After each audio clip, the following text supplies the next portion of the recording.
আসসালামু আলাইকুম সুপ্রিয় গাছপ্রেমী ভাই বোনেরা। তো বন্ধুরা চলে আসলাম আরেকটি নতুন ভিডিও নিয়ে। তো বন্ধুরা আজকে তোমাদের আমি শেখাবো কিভাবে খুব সহজেই বস্তার মাধ্যমে ছাদের উপরে কিংবা মাটির মাধ্যমে মরিচ গাছ চাষ করবে।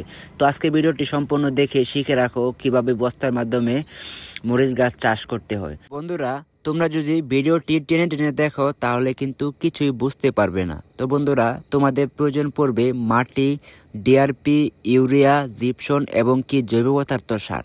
তোমরা কিন্তু চাইলে শুকনা গোবর দিতে পারো। আর হ্যাঁ, একদম কাঁচা গোবর দেওয়া যাবে না, না হলে কিন্তু গ্যাস হয়ে যাবে। যে চারাটি রোপণ করবে চারাটি গ্রোথ নষ্ট হয়ে যাবে, গাছটি নষ্ট হয়ে যাওয়ার সম্ভাবনা অনেক বেশি থাকবে। তো অবশ্যই এই জিনিসটি লক্ষ্য রেখে তারপর বস্তার মাধ্যমে মাটি ভরবে। আর হ্যাঁ, আমি যে বস্তাটি ইউজ করতেছি তোমরা কিন্তু চাইলে বাজার থেকে খুব সহজেই বাজারে ব্যাগ পেয়ে যাবে এবং কি সিমেন্টের বস্তার মধ্যে কিন্তু করতে পারো।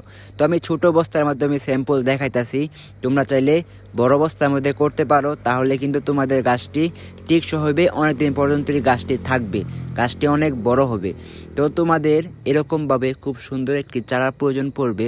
তোমরা কিন্তু বাজার থেকে একদম ফ্রেশ একটি চারা কিনে নিয়ে আসবে।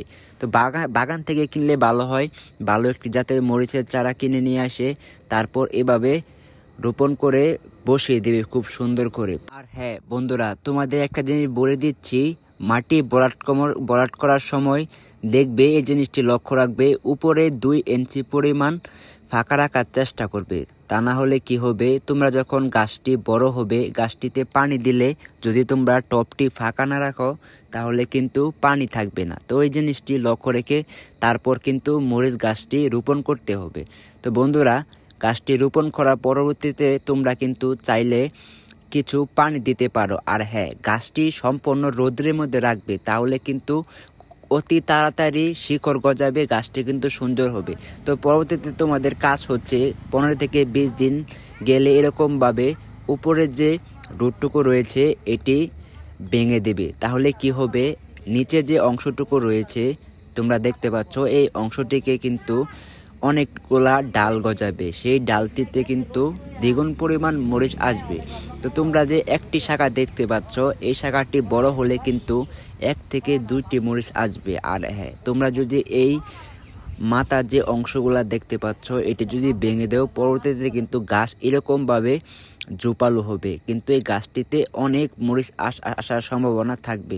তো অবশ্যই মরিচ গাছে কিন্তু কাটিং করা খুবই জরুরি, তা না হলে কিন্তু মরিচ গাছ ঝোপালো হয় না, গাছ সুন্দর হয় না। আর হ্যাঁ, মরিচ গাছে সবসময় চেষ্টা করবে পানি কম কম দেওয়ার, বেশি পানি দিলে কিন্তু গাছ বড় হয় না, গাছ লাল হয়ে যায়, গাছের গোড়া শুকাবে, তারপর কিন্তু তোমরা পানি ব্যবহার করবে। বন্ধুরা আজকের মতো এই পর্যন্তই। তো তোমরা যারা যারা এখনো আমার চ্যানেলটি সাবস্ক্রাইব করো নাই তারা অবশ্যই চ্যানেলটি সাবস্ক্রাইব করে রাখবে। আর হ্যাঁ, এরকম ভিডিও পেতে অবশ্যই আমার সাথেই থাকবে।